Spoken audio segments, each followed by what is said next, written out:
Hi, this is Machinchy and welcome to the Tech Talk on the all-new Hangar 9 MB-339. This is probably a little bit more in-depth than a normal Tech Talk, simply because this is such a new and exciting project for all of us here at Horizon Hobby and Hangar 9. The reason for that is the fact that this is our very first turbine-specific product that we've ever produced and brought to market. In the past, we've sold airplanes that have been converted to turbine, particularly two cases I can think of are the Habu and also the Viper 90, smaller, based around the P20 size of turbines. But this aeroplane from the get-go started as a turbine-specific project, so a lot to go through, lot to cover, and there's a lot of excitement based around this. We released it a few weeks ago at Florida Jets, and the response has been really, really positive. Pre-orders have been exceptionally well received, and since then I've actually done a couple of different events where questions have come in and raised specific subject matters that people want to know more about.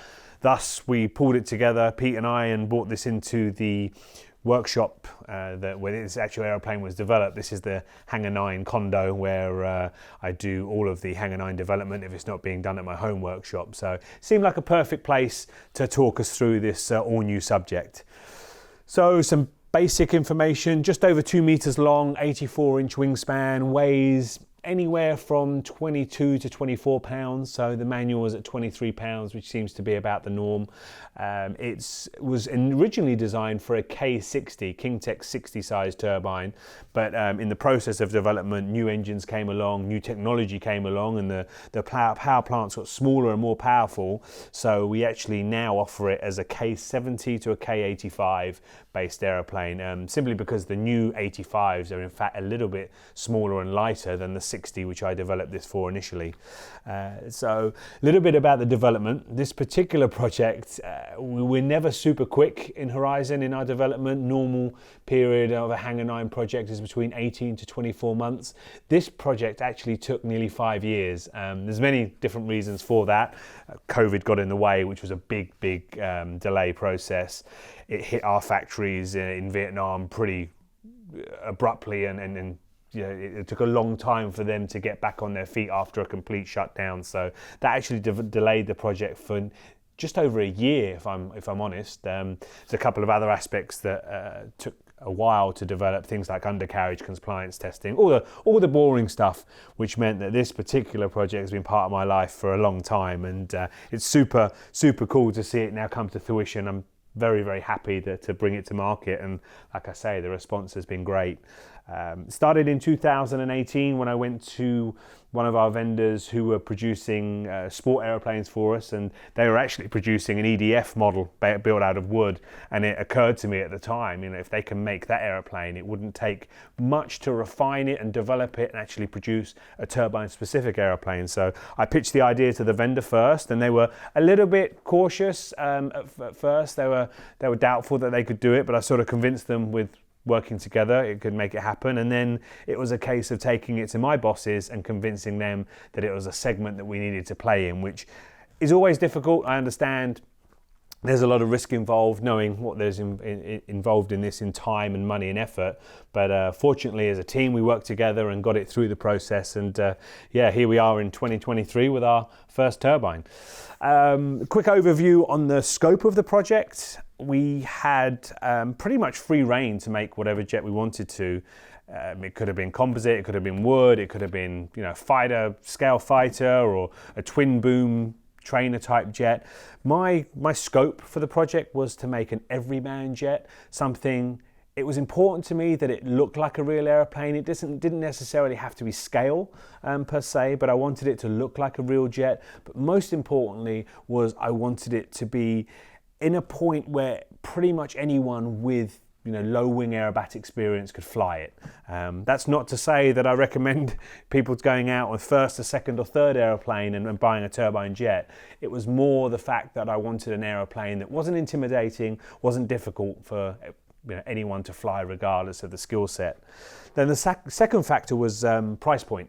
It was very critical to me to bring a jet to market that was, I'm not going to say cheap, I'm going to say inexpensive or competitive in the jet realm. And yeah, I think we've done a pretty good job with that to offer a plane of this size and of this versatility and of this quality at 1599 MAP has been a great achievement. And based upon the feedback, I think a lot of customers feel the same. So yeah, without further ado, I'm going to start taking panels off and do a talk through and walk through on the airplane, and then just give you some overviews as I run along.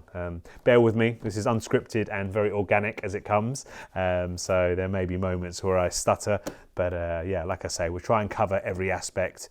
And yeah, if there are any questions, you can reach out to us on various different platforms. Social media platforms are very good for that. The Hangar 9 Facebook page, Horizon Facebook page.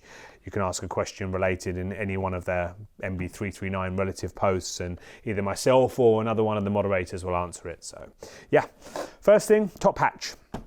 It seems pretty straightforward, but it was a not primary, but one of the big reasons for choosing the MB-339 as a subject matter was the fact that I could make this panel removable and give us great access to internals. And we'll come back to that in a sec. But question I've been asked, reference the cockpit and canopy, is how much work does a customer have to do to get it to that stage? The genuine answer is zero, absolutely zero. That, as you see it, is as it comes out of the box. The pilots are mounted, ejection seats painted, mounted, all the dashboard pre-done, dowels in, hatch latch, the twin security hatch latches are in, and even the clear canopy is glued on, because I developed this project as if I was building it for myself, and I'm pretty sure I fall into the majority of the groups who don't enjoy gluing clear plastic canopies on. So yeah, I worked with the factory to say to them, look, please make that as a single unit the customer doesn't have to do anything to. With that in mind, people have asked, okay, so if I damage this rather large unit, the clear plastic, do I have to buy a whole new setup? Hatch, pilots, cockpit and so forth? No, I've set it up as spare parts that you can buy just the clear canopy alone. So yeah, sort of kind of future-proof that part. As I said, twin hatch latches, I was super focused on that initially. I didn't want to just have a singular point of attachment. I've seen too many big canopies like this fall off in flight. Never ends well. Worst case scenario, it comes off and hits a bit of structure, which isn't good. Even best case scenario, the center of gravity shift and the aerodynamic shift when this comes off is never good. So yeah, doubled up on the hatch latches. So that's made a big difference. We haven't lost the canopy in development. When you look inside, like I said, the big access area afforded by this huge cockpit makes installation easier, particularly for those who aren't familiar with turbines. We understand that this is going to be a first jet to many. So I wanted to make an area that was as easy access as possible and didn't intimidate in terms of having to stuff so much electronics into a small aperture. Those of us that have been doing jets for a while will be familiar with that scenario where you have a tiny little cutout and you have to fit a receiver, 3 or 4 or 5 batteries, a fuel pump, an ECU and so forth. So yeah, this particular aeroplane, we've got this huge area here and it's all laid out pretty cleanly and easily accessible. So servicing is straightforward, nothing great difficulty there. Just a quick overview on the inside. Electric retract right there with the motor and gearbox, specifically developed for this project. Aluminium 90-degree mounts to bear the load of the front retract. We have the 3 batteries here, which are the batteries for the power safe receiver that I'm using there, and then 1 separate battery for the retracts. Retracts draw super little current, so you could slave off of one of the receiver packs if you wanted to. I just run 3 simply because I need nose weight. I mean, I tried very hard in designing stuff on this aeroplane so you wouldn't have to add too much ballast, and running generally around about 6 to 8 ounces of nose weight. So yeah, I figured may as well put an extra battery in there. The aperture that you see, or the spot that you see empty on the tray there, is for my turbine battery. I've got that on charge at the moment. That's a 3S Smart Li-Fi battery. These are 2S 2200 milliamp LiPos. That's a 3S Li-Fi as required by KingTech turbines. All of the stuff is as per in the manual. The only thing that's slightly different about this aeroplane is the receiver unit, which I'm using is one of the older power safes with AS3000 stability module. The reason for that is this is one of the development planes. It's about 2 years old, a couple of hundred flights in. So when I started developing it, this receiver was actually current. We now have the newer, better performing power safes available. So yeah, that's the only thing that is how can I say, accurate in terms of what's in the manual. Just a quick overview, carry forward is the little silver unit here is the turbine ECU, the brain, the bit that controls all of the turbine starting, running, shutting down processes. It's all taken care of, a bit like a modern car. It's the interface between your throttle and that turbine engine, so it takes care of all the technical stuff. Next to it is the fuel pump, a geared fuel pump, basically pumping fuel from this tank, which is the header tank, to the engine. Receiver is there. Then we have the retract module at the back there, developed again specifically for this aeroplane. It's one of the really cool features is that we have electric brakes, so you have proportional braking. Partway through the development process, another delay actually came from tyre wear, tyre longevity. We were flat spotting tyres and worked with the vendor. It actually took a lot longer than I anticipated, working on different compounds to get the tyre strength to a place where I wanted it to be. That's to the point where we're actually including a free set of tyres in every aeroplane that we sell. And also a follow-on of that development was the potentiometers. We have 2 potentiometers left and right that adjusts braking force. So you can actually physically adjust how much electronic braking force is put onto the wheels to bring it to a stop. And that's super important because if you adjust it too high and lock the brakes up, you will flat spot the tires, a bit like, you know, modern Indy car slamming on the brakes and locking up. Same deal with this. So it's very much worth your time setting up that potentiometer on each side. So not only do you get to a braking point where it slows gradually, you also have even braking as well. You may find that one pulls more than the other. We've given you independent adjustment there. So another really cool feature about the control unit is it has a manual button. What that means is that you don't have to plug a radio in or set a radio up to cycle the gear. So when you get to the field and you're setting it up, you can cycle the gear manually. So just to give you a demo of that, you can just press the unit there. Normally, like I said, I'd normally have to find a radio, set it up. With that, I just press the button.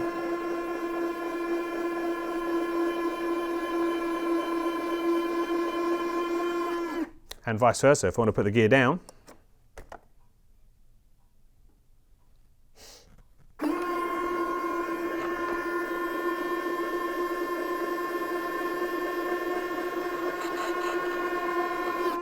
Whilst we're in this section here, it's a perfect opportunity to have a look at the fuel system. The actual main fuel tank here comes as part of the ARTF package, and it's this cell here mounted on an aluminium tray. Below it is the optional UAT hopper tank.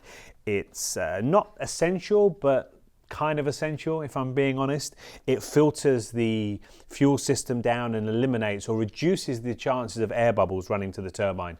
Turbines are quite specific or quite fussy in that they don't do well when they have air bubbles running through them. So that little tank there, whilst it just looks like a standard plastic bottle, has a very clever filtration system in the middle of it. So any of the bigger air bubbles that come from the main fuel cell are filtered down to a small enough size that the fuel pump can process them, send the fuel to the engine without a big enough air bubble that will stop the engine from running.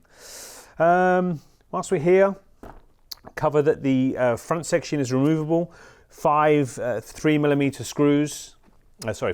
screws actually, with anodized washer heads on those to spread the load, allow you to remove the nose. This is very useful for shipping, keeps the shipping costs down low. We can have a sensibly sized box. Also good for servicing, and for some people they will use it for transportation.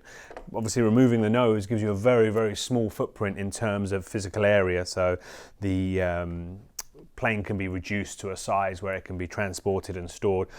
Also, if you want to work on it, some people will choose to elect to slide the nose off. It's held in with 4 long carbon rods to distribute load through the fuselage structure as well. So that's the front area. Moving backwards, Intakes, they are actually functional. An area that I wanted to cover in this tech talk is to mention that there is a hole in the leading edge, obviously a hole in the intake here, but a hole in the leading edge which allows air to go up and through and into the turbine itself. Reason why I wanted to cover it is we've been asked multiple questions on whether or not this plane is EDF capable. The honest answer, the straightforward answer is no. It was never developed with an EDF power system in mind, electric ducted fan, for those of you who don't know. But, here's a big but, there are people that are going to be converting it, they're going to be changing it. I've read already online, and I had a feeling that would be the case, and for that they're going to utilize the access hatch that I put in the bottom. This again was not intended for use as EDF. This is actually intended for the hands-free wing retention system, which uses these thumb screws. So you access those, you put them in through there. The people who are going to be converting this to EDF are using that access panel as a cheater hole for the air intake required to feed these big, powerful electric ducted fan systems. So yeah, I'm very much looking forward to seeing those conversions pop up. Wings, two-piece, of course, nice and easy for transportation. Toolless assembly, as I already mentioned, thumb screws, 2 thumb screws per side. You don't have to use 2, it's better 2, but you can get away with 1. The intakes, as I mentioned, fiberglass, removable, so if you damage those, it's just a case of buying these 2 spares and you slide them on. The wing tanks, also removable. That was a critical part for me because I understand that 1, not everyone's going to want to transport it with the tanks on. 2, the tanks are going to take a battering. They're the first bit that comes into contact with the runway on a crosswind landing. They generally end up with some black, or where they wear through white marks underneath where they have runway rash.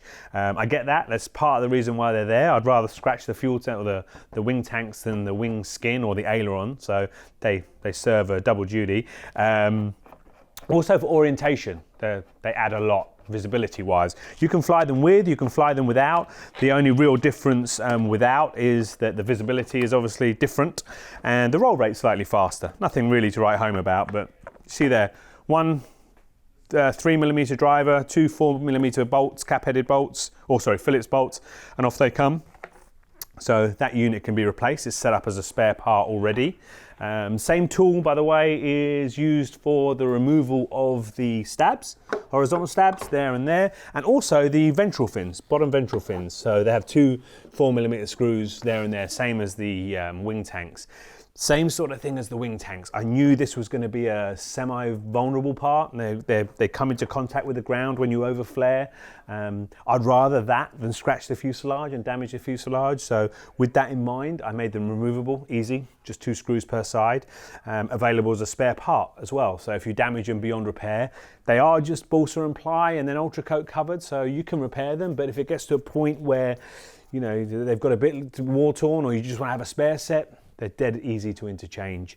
I recommend removing them for transport. It's a pressure point on the fuselage when you rest it on its belly. The fuselage strakes generally tend to hit and flex. So if you are transporting the aeroplane, for the sake of 2 minutes undoing them, it's well worthwhile. Whilst we're on the subject of the wings, some of you noticed already online that the span is increased. That was a deliberate ploy on my behalf. The idea being to make an everyman jet. As I said, I led with the fact that I wanted to make an aeroplane that pretty much anyone could fly. The easiest way to achieve that for me is to make an aeroplane that has the lightest wing loading possible. So increasing the wingspan, increasing the wing chord a little bit will increase the wing area, will reduce the wing loading. So that's what we've got here. That's what we've ended up with I call it a sport scale MB-339, and that represents in the color scheme as well. It's an issue that's come up a number of times. People have said about the color schemes, quite striking, quite different. We get it, not to everybody's taste. I mean, the original prototype was actually in a scale color scheme, and we ran a poll internally, and it was decided that we wanted to release it in a sports scheme to, again, appeal to the everyman effect, you know, an airplane that's sporty, that's lively, it's exciting. So it's not to say later on down the line that we won't pursue the option of offering this airplane in a scale color scheme, but for now, this is the only scheme it's available in. You may notice that some of our marketing is done with the Horizon livery, the Horizon writing on the actual airplanes themselves. That doesn't come applied. What you see here is as the plane comes out of the box. The King Tech sticker is something I put on, but those Horizon, the lettering, the stickers, the branding on the side and on the wings and so forth actually isn't applied. It comes in the box. If the owner chooses to apply them, that's great. If not, totally get it. That's why we don't put them on. So yeah, staying on the subject of the wings, as I said, I cheated the wingspan and chord a little bit. Also did the same thing to the control surfaces. Grew them by about 10 or 15%. I think it was 10% on the flap, 15% on the aileron. The idea behind that is to give more agility, certainly on the aileron, a faster roll rate. The MB-339 isn't the fastest rolling plane in the world. It's got a long straight wing. It's very elegant, very graceful. But by increasing the aileron area, it allowed us to give a more versatile, more adaptive flying platform. So it rolls incredibly well. It snaps really, really well, both positive and negative. So yeah, that was one of the effects. And the flaps, same sort of deal. By increasing the size, we end up with more area, and by more area, we generate more lift, which this aeroplane doesn't technically need. What it needs is more drag. It flies on and on and on, so the larger the flaps, the easier the plane slows down. Off of the wings, back to the fuselage, we'll take the top hatch off, number 3 hatch this is on the aeroplane, so lots of access, easy to get into, easy to work on, was a focus of mine. I've had too many jets myself where you're trying to cram stuff into a really small aperture. It's never fun. So yeah, big old hatch, great access to the turbine. This particular example has the K70, which is my preferred choice of turbine. We'll come to that in a bit and explain why.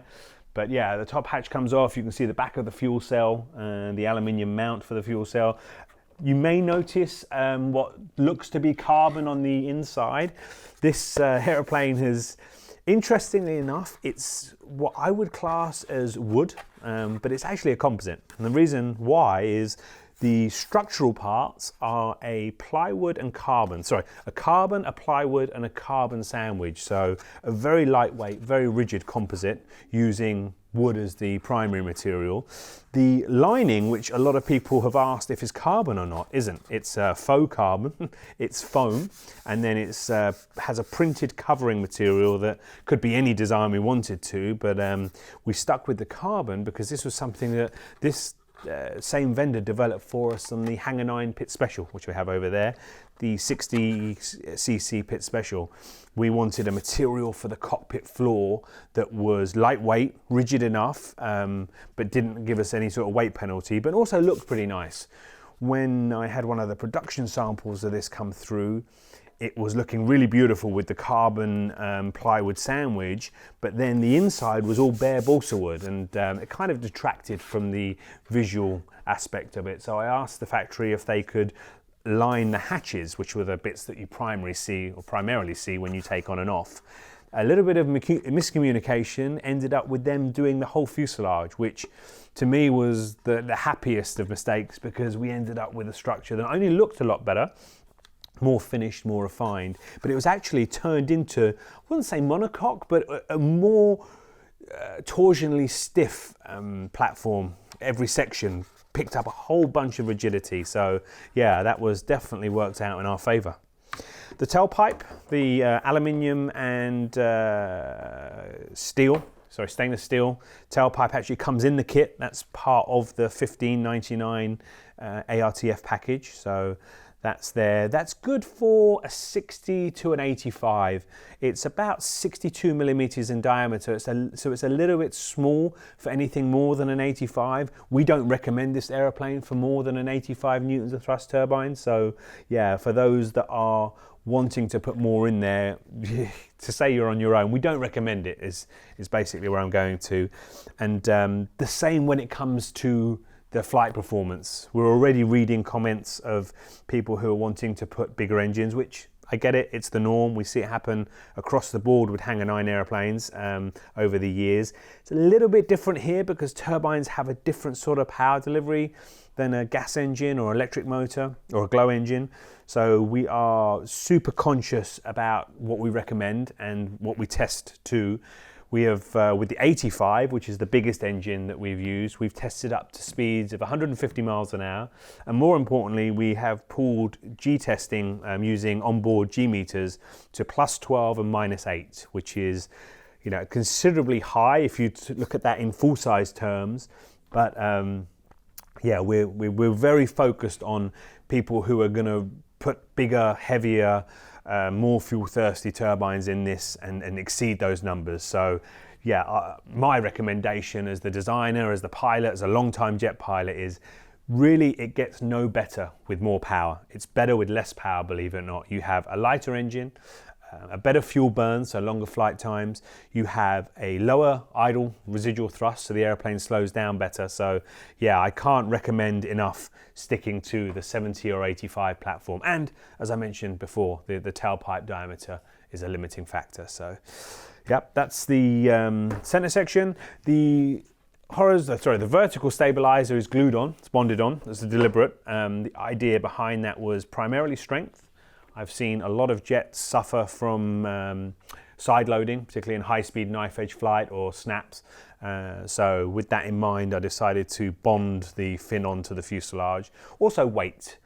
One of the few negatives about the MB-339 platform is actually a positive. It's in the sense that it's got a long tail moment arm.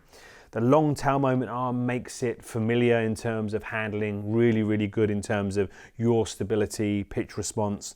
The disadvantage is it puts all of this stuff, this group here, a long way away from the center of gravity. So a few grams here will turn into easily a few ounces at the front. So by eliminating any retention system, clamps, screws, nuts, bolts that would be incorporated in a removable fin, we've saved a few grams here, which saves a few ounces at the front. Same with the servo choice. We have in the manual what servos we recommend, and they're pretty much any standard size servo in the wings, ailerons and flaps. They're not super high load. Metal gear is recommended, but yeah, not super high load. On the back end, I went with a midi size or a mini size servo, specifically for the weight saving. Again, a few grams on each servo really pays dividends. I mean, we're super happy that examples are coming out with only needing about 6 to 8 ounces of nose weight, which for an MB-339 is really, really good. It's not uncommon with the bigger 339s to see pounds of nose weight going in to offset that long tail moment arm. That's about it in terms of the quick run through. Tried to keep it as quick as possible. I knew it would runs quite long, and yeah, I feel like we've addressed a whole bunch of questions.